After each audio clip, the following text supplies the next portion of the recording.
Good afternoon to all.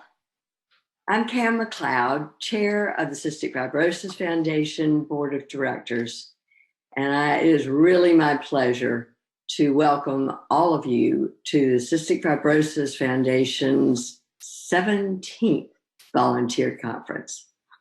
We're so thankful for this opportunity to come together with all of you, our most dedicated friends and supporters. And I'd like to extend a special welcome to those of you that are online who have cystic fibrosis. Your strength and your courage are why we are here today. You are the heart of our mission. As you know, because of the evolving coronavirus situation and in an abundance of caution, the Foundation decided to hold this year's VLC in an entirely online format. Our top priority is the health and safety of people with CF, volunteers and staff, and I know that you share that commitment. For those of us who are used to attending VLC in person, this year's format requires a bit of adjustment. VLC is not just a conference. It is more like a family reunion. At VLC, we can take a lesson from those of you who have cystic fibrosis. Every day, you face the reality of not being able to hug someone else with CF or sit beside someone for a meal together. But as we all know, those of you living with CF collaborate virtually in creative ways all the time. We thank you for helping to pave the way for our first virtual VLC. Now this year, it is my special honor to be joined by Dr. Michael Boyle, CF Foundation CEO and President. Mike, I am thrilled to kick off this first virtual VLC under your leadership, and I'm excited about the year ahead. The theme of this year's VLC is Until CF Stands for Cure Found. What an inspiring theme. It captures our community's passion and dedication to our bold mission. It speaks to the courage it will take to chart new scientific terrain and persevere as we set off on the path to a cure. It affirms that we must remain united and work together if we're to reach our ultimate goal for a cure for every person with CF. Later in the program, you'll be hearing more details about the many ways that we're moving swiftly toward that goal. In all that we do, we are firmly committed to ensuring that the many individuals with rare and nonsense mutations have effective treatments for their CF. I know that everyone joining us here today will be by our side in that important effort. I've been part of this extraordinary community for more than 3 decades. I'm awed by how much we can accomplish when we stay together. We could not have come this far without each of you, nor would we have nearly the momentum that we have today.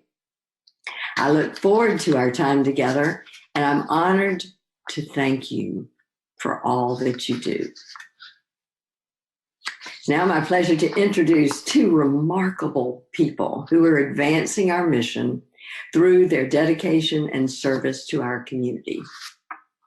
For many people living with CF and those who love them, every day they must step up to face whatever challenges cystic fibrosis brings.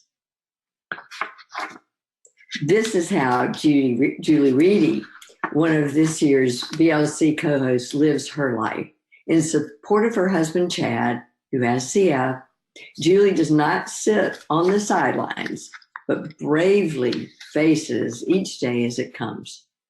Julie is a longtime Foundation volunteer and advocate for the Metro DC chapter.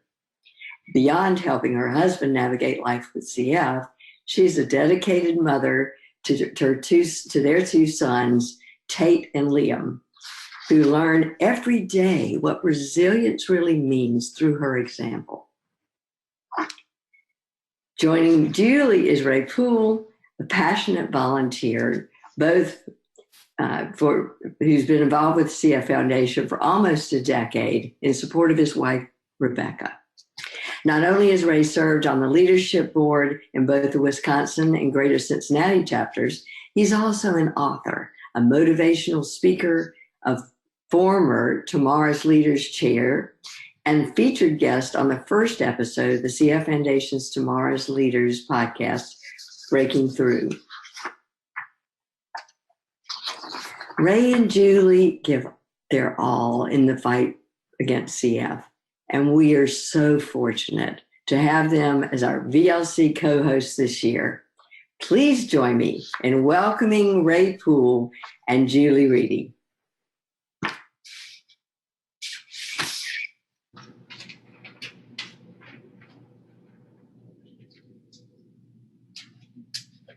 Thank you, Cam, and greetings from Bethesda. Ray and I are thrilled to be with you. We look forward to sharing our personal stories with you in a moment. But before we do, Ray is going to give you a few housekeeping announcements to ensure that you have the best virtual experience possible. Hi, everyone. I echo Cam and Julie's thoughts. We cannot be more excited to spend time with you today. We may not be together in person, but we promise we will still have fun, learn about innovative scientific advancements, and be inspired. At this time, we also want to give a shout out to all those who are attending VLC for the first time. Welcome. As we move through the next few hours together, we encourage you to take advantage of the chat feature to the left of your screen to connect with other attendees. We want to thank Summer Love, our remarkable community member and last year's Alex Award winner, who will moderate the online chat today. If you experience any technical challenge with this VLC live stream experience, please click the Request Support button at the bottom of your screen.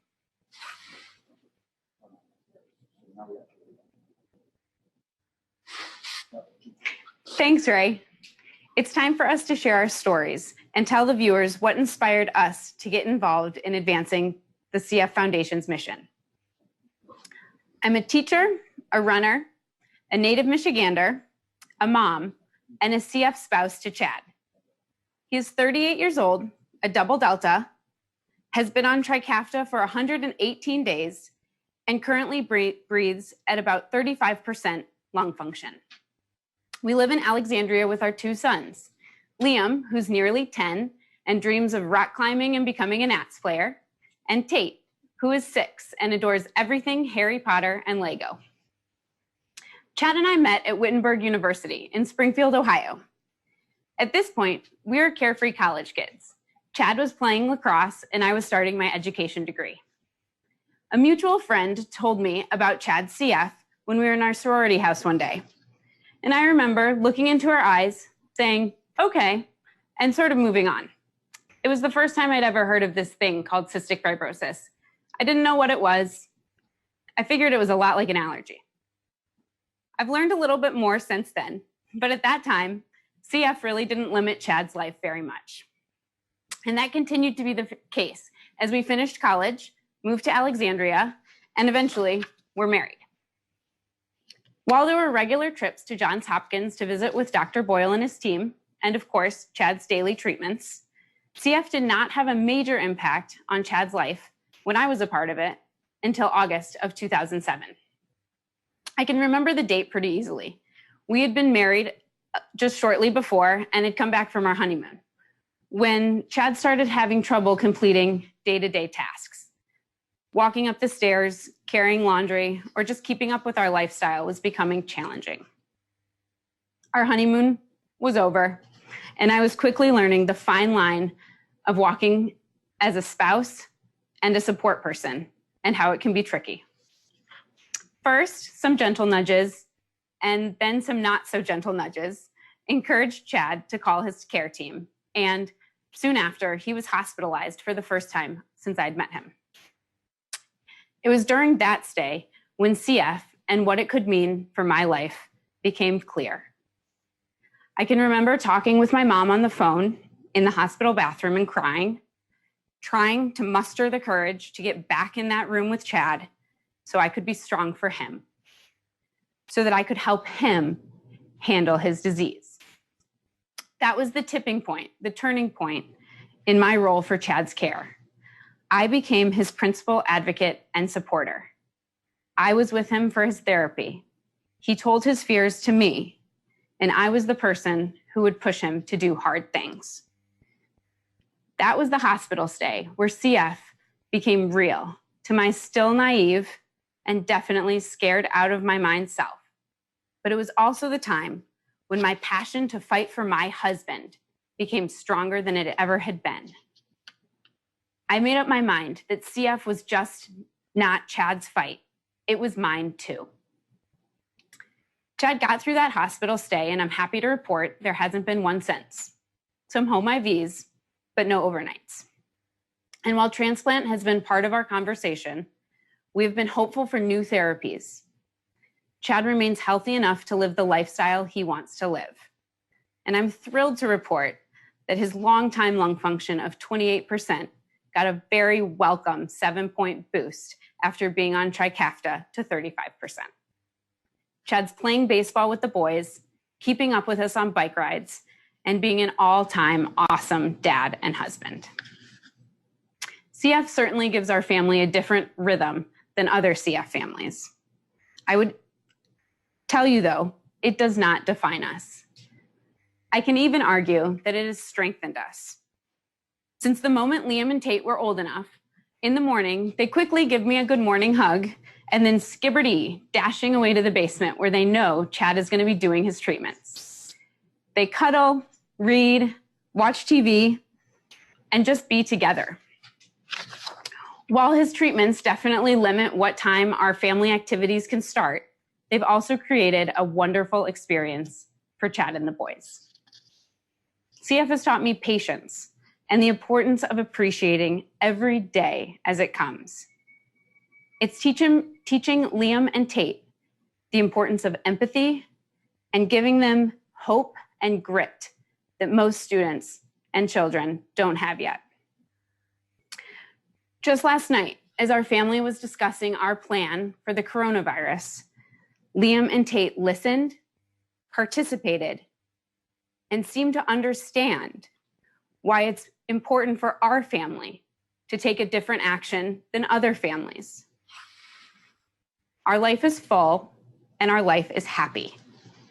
We are a team and we are in this together.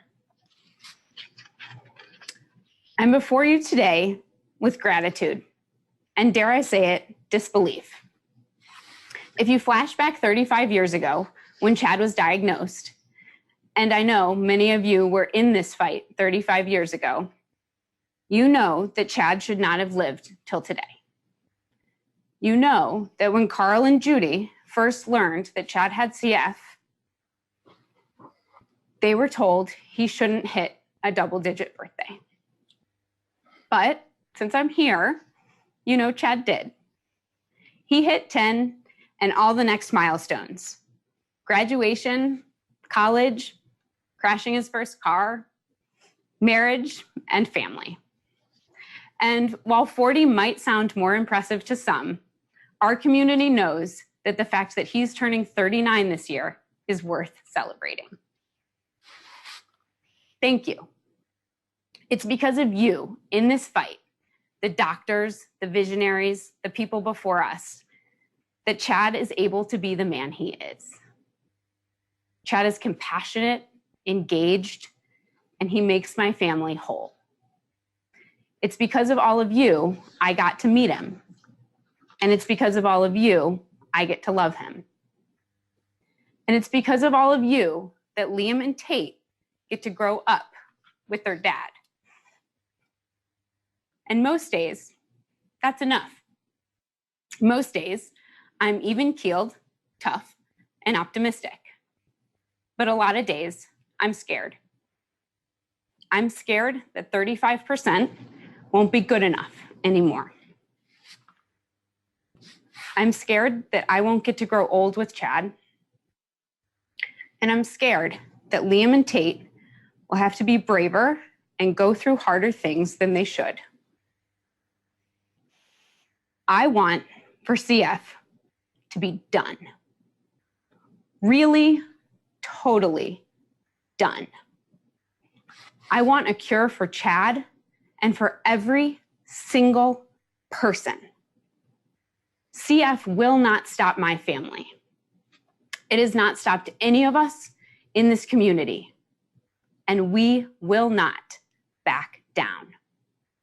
We are not stopping until CF stands for Cure Bound. Thank you, Julie. You, Chad, and your boys make an awesome team. I also feel lucky to be part of a great team. With an incredibly strong and tenacious teammate by my side, 22 years ago, I was at a college party talking to a girl whose name was Rebecca. Like me, she attended the University of Connecticut, lived in North Campus, affectionately known as the Jungle, and owned a sweet 1990 Chevy Lumina.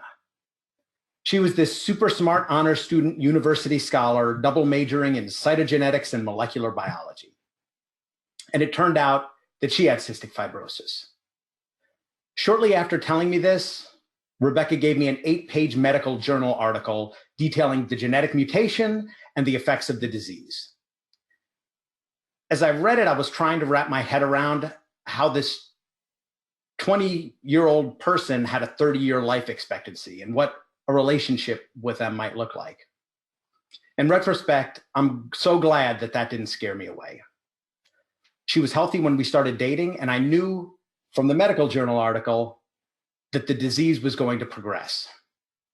We eventually got married, and I watched the steady progression of the disease as we added new meds, routine tune-ups, and supplemental oxygen. The whole time, I felt this cloud of this life expectancy looming overhead. We wanted to have kids and approached our care team, who were optimistic about it. But after going through intrauterine insemination, IVF, and even considering surrogacy, we just kind of ran out of time. It was disappointing for both of us, but we accepted it, and life goes on. We had our careers, our families, and our friends. One night, we ended up at a CF Foundation wine opener event. It had two things we both love: wine and additional servings of wine.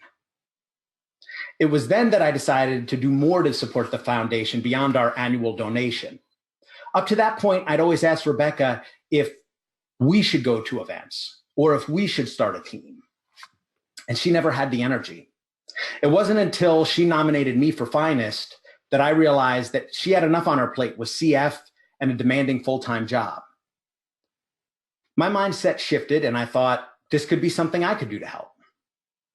I got involved with Finest, Extreme Hike, and Cycle for Life, and was so inspired by the people that I met and their stories. In the spring of 2014, we moved to the Cincinnati area for a new job. By this point, I tried to convince Rebecca to stop working, but she loved her career and was determined to keep going for as long as she could. Then in October, Rebecca suffered from a major exacerbation, sepsis, heart failure, and reluctantly agreed that in 2015, she would talk to her boss about a reduction in hours. Unfortunately, on New Year's Eve, Rebecca went into respiratory failure. We entered the new year in an intensive care unit with her on a ventilator in a chemically induced coma. I remember dozing off in a hospital recliner for a few minutes and waking up at 12:05. Worst New Year's Eve ever. Rebecca's condition didn't improve over many weeks, and they said they were surprised she had survived for that long. They told me she could not live with her lungs and that she was too sick to qualify for a transplant. And I remember hoping she would improve to the point where we could just have one more conversation. They eventually dropped the sedation, allowing her to be awake on a ventilator. And as they transported her to the long-term acute care center, they told me she would likely not make it out of there. She had severe muscle atrophy, a collapsed lung, but worked incredibly hard to build up the strength to survive a lung transplant. I ended up leaving my job to be with her and advocate for her as she found herself back and forth between long-term care and the ICU. She was so sick that 5 of the 6 transplant hospitals we spoke to wouldn't even evaluate her. Fortunately, the University of Pittsburgh Medical Center did. By this point, she had lived for months on a ventilator, and she was going through this evaluation process up in Pittsburgh, but she crashed and was placed on ECMO. ECMO is this machine that continuously processes the blood by adding oxygen and removing carbon dioxide. Her blood was pumped through these thick tubes that were stitched to her neck and to her groin and down her right leg. This meant that Rebecca couldn't move more than a few degrees in any direction. At this point, they told me not to expect her to survive more than 2 weeks.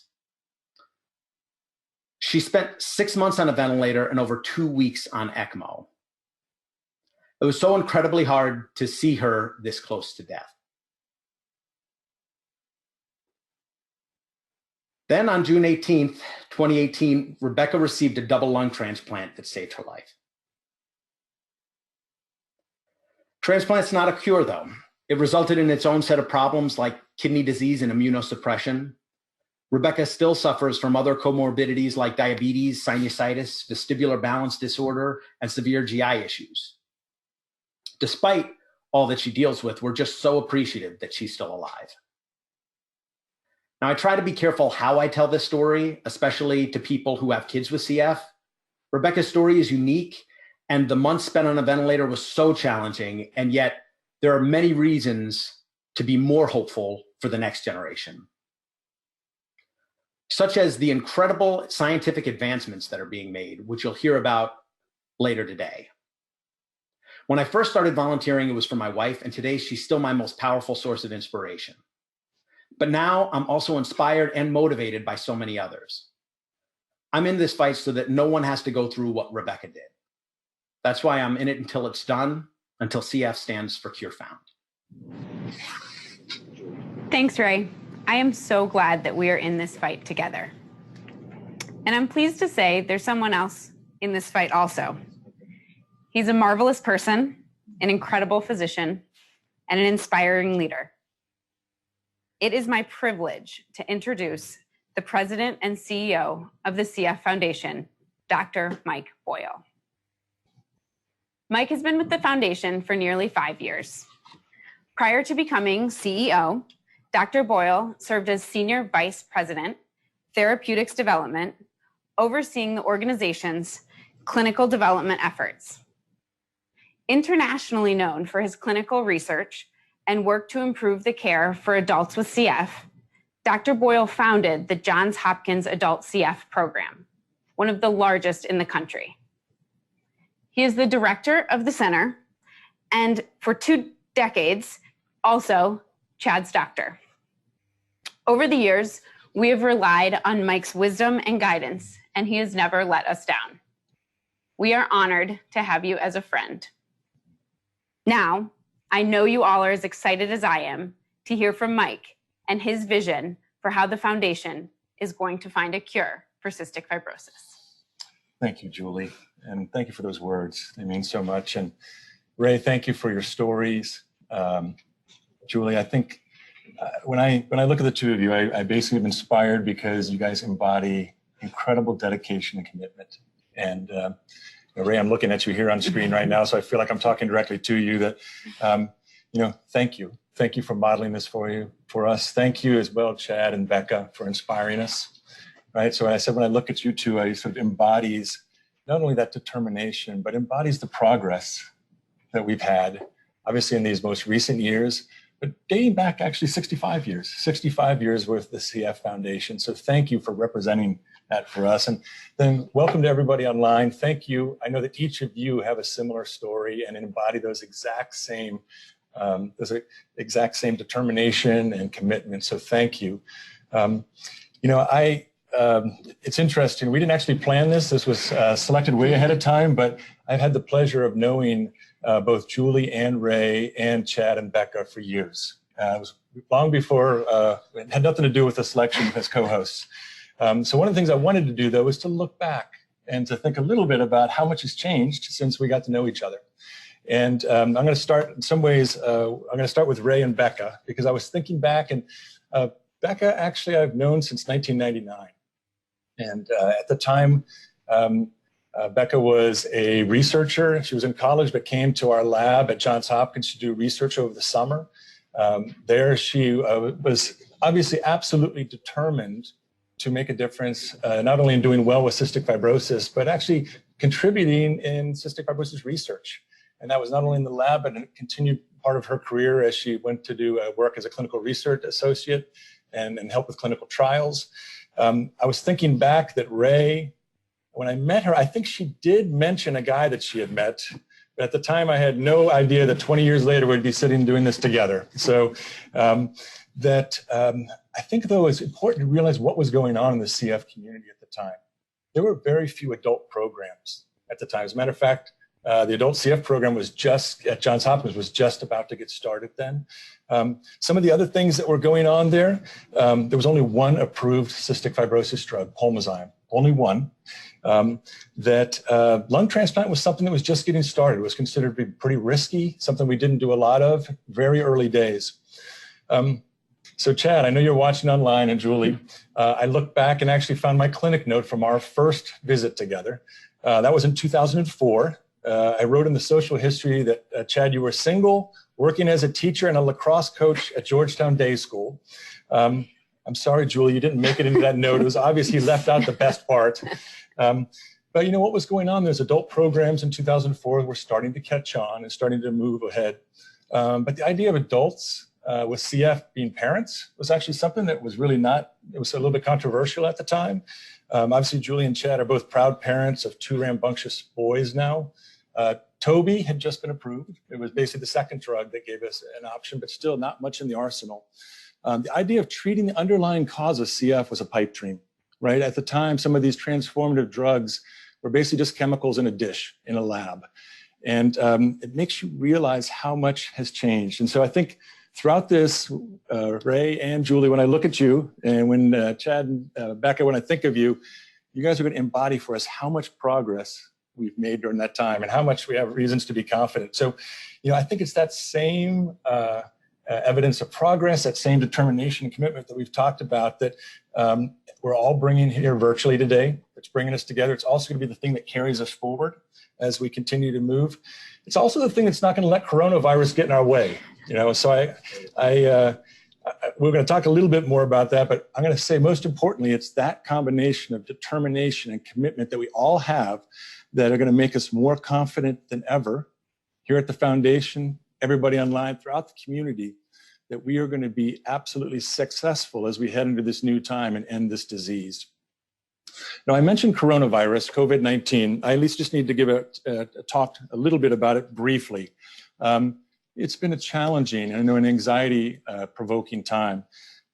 It's something we're learning more about every day. Obviously, you've been hearing communication from us as we've tried to keep people updated with what we think are the best things for people with CF and their family.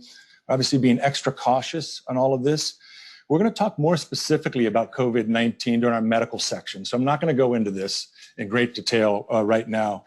But I think obviously COVID-19 was the thing that made us decide to go virtual with this VLC. When we decided to do this 2 weeks ago, at the time, it maybe felt a little bit aggressive. I think the wisdom of that is playing out now and shows why it's the exact right thing to have done. Hopefully it also highlights how our number one priority is actually the health and the wellness of people with CF and their families. And that's exactly why we're in this setting here. I think it's going to teach us some things about how to continue to be together as a community, even when we can't be in the same room. It's going to bring me back, though, and I actually want to return to this determination and commitment that we were talking about at the beginning, because you know, I think one thing that's absolutely key to know is this is not a COVID-19 conference. It's not. This is a Cure CF conference. So we're going to have a time where we talk about COVID-19. We'll do questions and answers. But what we're going to do is focus on how we're going to defeat this disease. And we're not going to change a single thing because we are still working and moving ahead on our most important priority. So let's focus on that drive to cure CF right now. So we are entering basically a new era in cystic fibrosis. I hope you can feel that. This is not the coronavirus. This is the cure CF era. What do I mean by the other things with new era in CF? Obviously, it's an era of Trikafta, right? We suddenly have transformative therapies for a big section of our people with cystic fibrosis. Couldn't be more excited by that. But this new era is also the era of new technologies, new approaches to make sure that we treat 100% of people with cystic fibrosis with a treatment for the underlying cause of their disease, and that each and every person can have a treatment. It's also a time of a new era of new approaches to the challenges that people with CF still face, the difficult to treat infections, the advanced lung disease, all the challenges that we know are still present even with these new treatments. So it's a new era of taking on those. It's a new era of adults, right? This new empowered group that we couldn't be more excited about seeing, which is the future of cystic fibrosis. So that's why I say a new era of cystic fibrosis. This community has really changed the face of cystic fibrosis. And it gets into this a little bit of what the new era looks like. In the past, when we think about this, we may think of an advertisement from the 1960s or 1970s of a young child wearing oxygen, looking sick, and saying, hey, please support the cystic fibrosis cause. That's different now, right? What we see in this new era is really good things, but also some challenges. That's what we're going to be facing. So we've taken the face of CF from being this child on a poster looking sick to now a whole bunch of different faces, different experiences as we head into this new era. So what do I mean by this? So, some of the great news, you've seen this in clinic, individuals going into clinic after starting new therapies and having the best PFTs they've had in a decade. This happened several times when I was in clinic 2 weeks ago. Best PFTs in decades.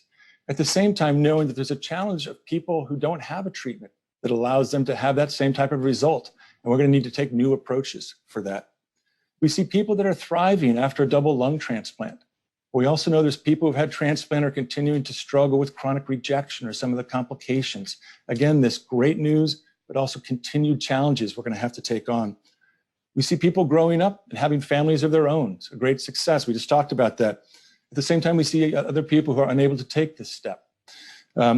We see families, young families, who are treating their kids with CF, or taking enzymes, some simple therapies, starting a medicine that is giving them hope that the future is going to look bright.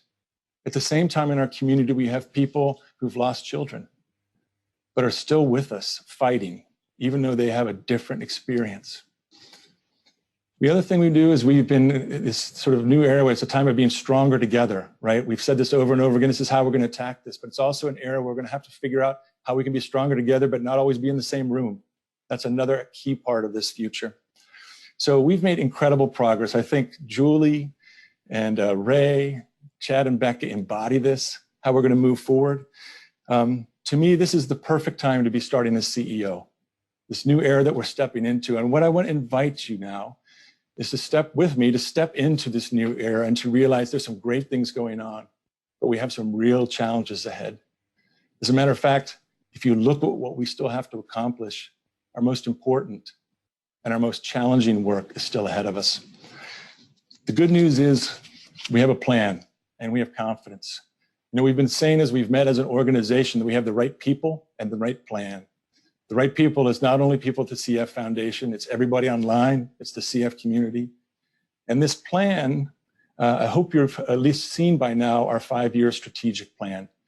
It's the first sort of laying the groundwork to be able to take on this new era and this new challenges that we're talking about. We call it our inspirational roadmap. And we call it inspirational because you can't possibly come up with every single to-do, every single list, everything we're going to do over the next 5 years. Although we have quite a bit on there. There's actually about 5 layers of that. But we realize what we really need to do is to get started. And this inspirational roadmap tells us the destinations we need to reach over the next 5 years so we really can be moving forward to defeat this disease and cure CF. What I'm going to do is just to briefly go through at a high level the top level of this plan. And we built it around 3 C's. Those 3 C's: cure, care, and community. We're going to talk a lot more about this during the medical section, but I think it's important for you to realize just some of the details about each of these. I'm going to start with the cure part. We said that overall in the cure, we are going to catalyze the next generation of transformative CF therapies. That's the top line. But what do we think? How are we going to do this? Obviously, we're excited about Trikafta and these new therapies. We're going to make sure that everybody, as many people as possible, can benefit from this. And we're going to make sure that we understand all the benefits and maximize that part. But the real focus here is making sure that we get to 100%, that each and every person with cystic fibrosis would have a treatment for their underlying cause. And eventually we would have a true genetic cure for CF. We're not backing down on that. We're going for a cure, full stop. And what we're doing during this time is laying the groundwork so eventually that can be more than just a slogan, but it's something that actually people will experience.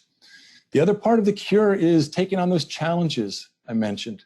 We know that even with these new modulators, people face challenge every day, difficult to treat infections. We talked about some of the mental health issues that people face. All of these type of things we want to make sure that we address now. So a big part of the cure is going to focus on those medical challenges, the infection part, the lung transplant, advanced disease part. Those are the things that we want to continue to push forward so that everyone can benefit as we're working to get to that 100% and eventually a cure. The next thing I want to do is to talk about care. We know that at the end of the day, cure is sexy, it gets a lot of the attention, but a lot of the day-to-day blocking and tackling is care. And we want to make sure that people have the best care and the best experience with that every day. So our goal is to optimize CF care at this key time of entering this new era. So, what are we talking about this? I think one of the big things is going to be getting ready for more and more adult care, right? That's our future. And so we're going to be continuing to adjust to make whatever we need to do in terms of supporting care centers and changing guidelines to make sure we can provide the best care possible there. We want to use better use of data. We have an amazing registry. It can help inform and guide us both in the day-to-day care as well as some of our approach to care overall. We want to use real-world evidence. We can learn more and more from the things that are happening every day, and we're building ways to be able to learn from that. And then we also want to make sure that we're paying attention to all the things outside of clinic, all those other things which influence outcomes, because we know they have such a big impact. The third C is community. And as we've said before, community is our heart. It's essential to what we do, but it's the heart of what we do. And our goal is to seek new and meaningful ways to reach and to engage the CF community. All right, this is what we want to do. We want to make this, again, our heart of everything that we move forward with. It means we're going to be better listeners than ever before, to ask people to help guide us as we develop new programs. It means we're going to stand and be advocates for what's right for people with cystic fibrosis. It means we're going to fundraise to make sure that all the best science that we have opportunity to support, that we can go full speed ahead on that. It means that we're going to build ways to support adults and to be able to connect them virtually in community, since they're the future. And it's going to be a partnership with each and every one of you, a partnership with the community so we can continue to push forward. I would just invite you to look at this, the strategic plan online. Hopefully you've been on cff.org and look at that. We're going to talk about some more details, but please take a look at that. We have the right people. We have the right plan. You can take a look at where we're headed and where those destinations are. So I think it's fitting in many ways that the theme for VLC is, as we say, until CF stands for cure found. And that's because we're entering a new era and we have a lot of work to do still. As I said, our most important and our most challenging work is still ahead of us. I'm also, though, absolutely confident and determined that we're going to succeed at this. This past several months, we've had an opportunity to have a great celebration. We've hugged each other, we've celebrated, we've had some tears, right? Great, and that's for people who've had these breakthrough therapies. At the same time, though, I've also felt our resolve get more, steel girded than ever before to make sure that each and every person with cystic fibrosis and each and every family affected by cystic fibrosis will have that opportunity to have that same celebration. And we talked before about how Chad and Becca and Julie and Ray highlight this determination. It's this determination that we have that is going to be able to make us move forward into this. I think everybody has their part. I'm not going to go through all the different parts. You know your part. The one thing you do have that's unique, though, is your story and your voice and your inspiration.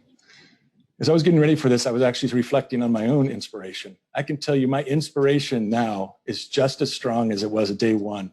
What that came from was actually the first 10 years I did medical care, I didn't see individuals with cystic fibrosis. I was focused on intensive care.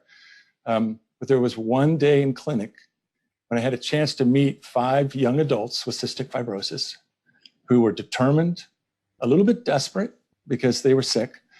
And that changed me. It also changed my career, but most of all, it inspired me. And it's that inspiration that I felt then is the same inspiration I feel now as we head into this new era. I'd say look into your own hearts, grab onto that inspiration because we're saddling up and we're heading into this new era. And so take that story, take that voice, take that inspiration. You know, what we're going to be able to do with all of this, whether it's looking at our own lives, whether it's looking at Ray and Julie and Beck and Chad, we're going to take this, we're going to head into this new era, and we're going to write the next chapter that's going to be the amazing story of cystic fibrosis.